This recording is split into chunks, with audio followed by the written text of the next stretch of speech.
या आहेत शीतल राठोड, एका सर्वसामान्य कुटुंबातील महिला। माझी पत्नी शीतल संजय राठोड हिला सावंगी विनोबा भावे ग्रामीण रुग्णालय वर्धा सावंगी मेघ येथे ॲडमिट केले आणि गर्भपिशवीचं ऑपरेशन केलं। आमदार संजय राठोड यांनी मोठा आर्थिक आधार शीतलताईंच्या कुटुंबाला दिला आणि यामुळेच त्यांचं ऑपरेशन करणंही शक्य झालं। माननीय नामदार संजयभाऊ राठोड यांच्या प्रयत्नातून त्यांनी पूर्ण खर्च लावून ऑपरेशनला सपोर्ट केला आणि आज 1 महिना झाला, त्यामुळे माझ्या पत्नी सध्या चांगल्या स्थितीत आहे।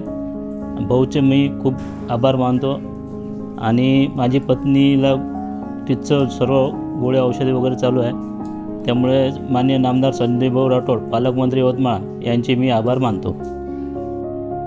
आता खचून जायचं नाही, कारण आपल्या पाठीशी आहे आपलं सरकार, शिंदे सरकार।